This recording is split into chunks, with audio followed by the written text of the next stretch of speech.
Grace. And we're your biology educators from SchoolOnX.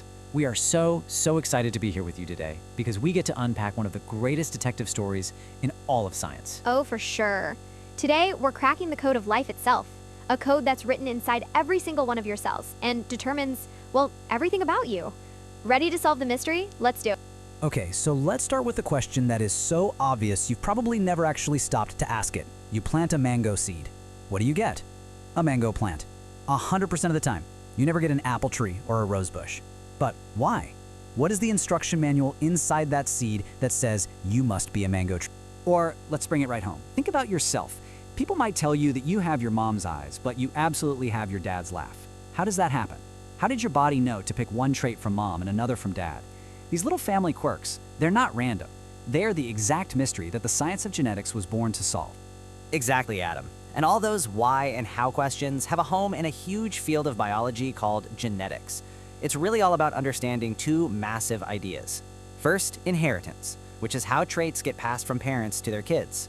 And second, variation, which explains why we're all so wonderfully different.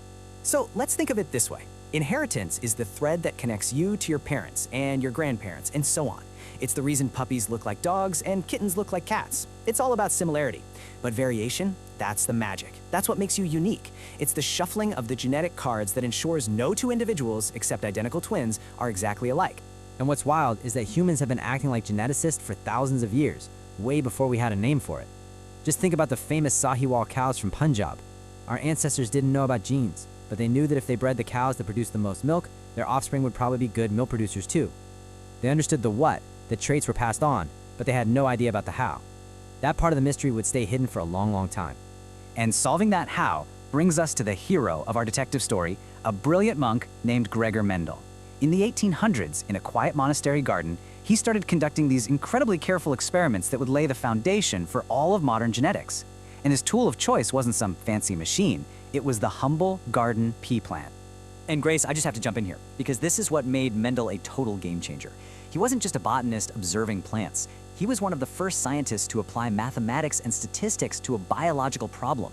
For 7 years, he didn't just look, he counted everything. The sheer number of plants he studied gave his results incredible credibility.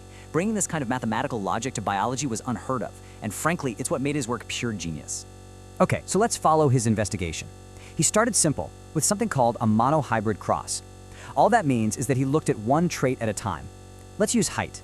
He took a plant that he knew came from a long line of tall plants. He called this true breeding, and he crossed it with the true breeding dwarf plant.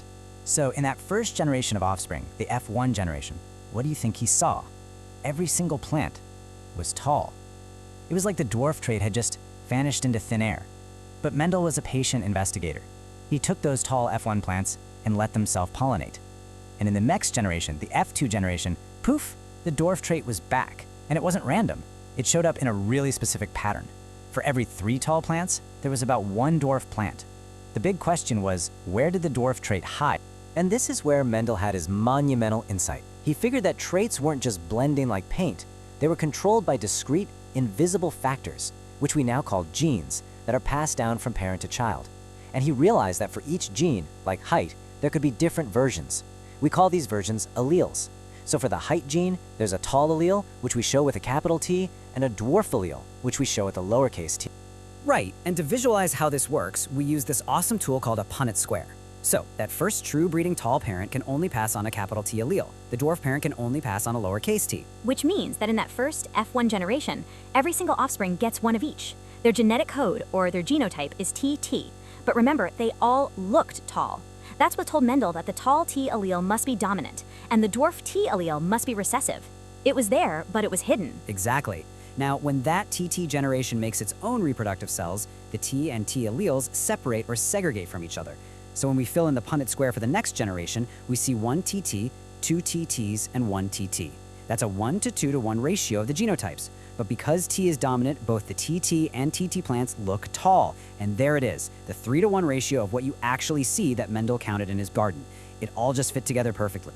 Okay, that is just so elegant, so clean. Mendel's laws of dominance and segregation, it feels like we've solved the whole thing. But hold on a second, Grace. You and I know that biology is rarely that simple. What happens when one allele isn't a complete bully over the other one? Does the genetic code have some plot twists? You know it, Adam. The plot always thickens, and that's the fun part. There are definitely exceptions to these simple rules. Take a look at these snapdragon flowers. Cross a red one with a white one, and you don't get red or white. You get pink. That's called incomplete dominance, where it's more of a blend. Then there's codominance. A great example is our AB blood type. The A and B traits aren't blended. They're both fully expressed. It's like they're co-pilots, both showing up for work equally. And that blood type example is perfect for another cool concept, multiple alleles. Up until now, we've only talked about genes having two versions, like T and T. But for human blood type, there are actually 3 different alleles in the human population. The A allele, the B allele, and the O allele represented by I. Now, you still only get 2 of them, one from each parent. But all the possible combinations of those 3 alleles are what give us the 4 different blood types we see in humans. So Mendel figures all this out. He publishes his groundbreaking work in 1865. He basically gave the world the rule book for heredity. And then, a dramatic plot twist. For about 35 years, nothing. Crickets. His work was so ahead of its time, it was almost completely ignored.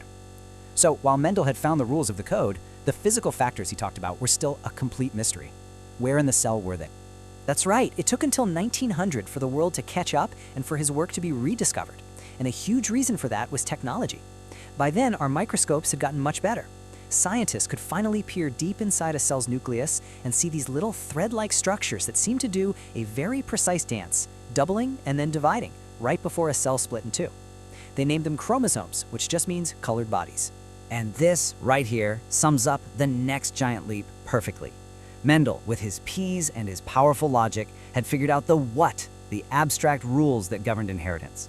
But it was scientists like Walter Sutton and Theodore Boveri, watching these chromosomes move, who finally figured out the where.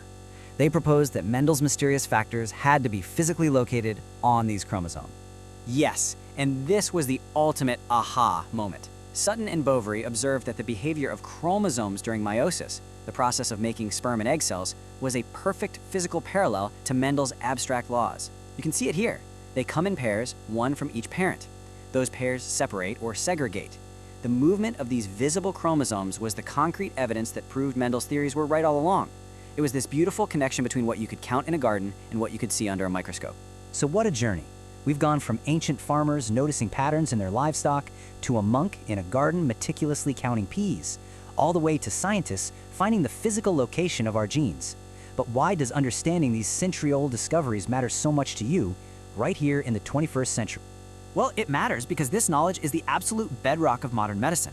We now know that countless human diseases, which we call Mendelian disorders, are directly caused by changes to single genes. They follow the exact patterns of inheritance that Mendel first described. A single tiny change in the genetic code can have enormous consequences for a person's health. And let's look at a really powerful example, sickle cell anemia. This is a recessive genetic disorder, and its cause is astonishingly small. It's a single-letter typo in the gene that builds our hemoglobin protein. The DNA code is supposed to read GAG, but in the allele for sickle cell, it reads GUG. That one tiny substitution changes one building block of the protein, which causes it to clump together and warp the red blood cells from their nice round shape into that stiff, sickled shape you see here, all from one letter. And this is where Mendel's math becomes intensely personal. If 2 parents are both carriers of the sickle cell trait, meaning they have one normal allele and one sickle cell allele, they're usually healthy. But because of Mendel's law of segregation, with every child they have, there's a 50% chance that they will pass that altered gene on. These aren't just abstract numbers. These are the real-world probabilities that genetic counselors use every day to help families understand genetics and make informed decisions. So, when you think about this whole journey, from a simple question about a mango seed, to a monk and his pea plants, to finally pinpointing genes on chromosomes, it's just incredible. As a species, we have learned how to read the blueprint of life itself. We can understand the code, and that leaves a massive, important, and exciting question for you, for your generation. Now that we can read the blueprint, what are you going to build? And that's all we have time for in this explainer. Thank you so much for joining our genetic detective story. From both of us, your educators, Adam and Grace, here at SchoolOnX, we want to leave you with the most important piece of advice for any scientist. Adam and Grace, keep asking questions.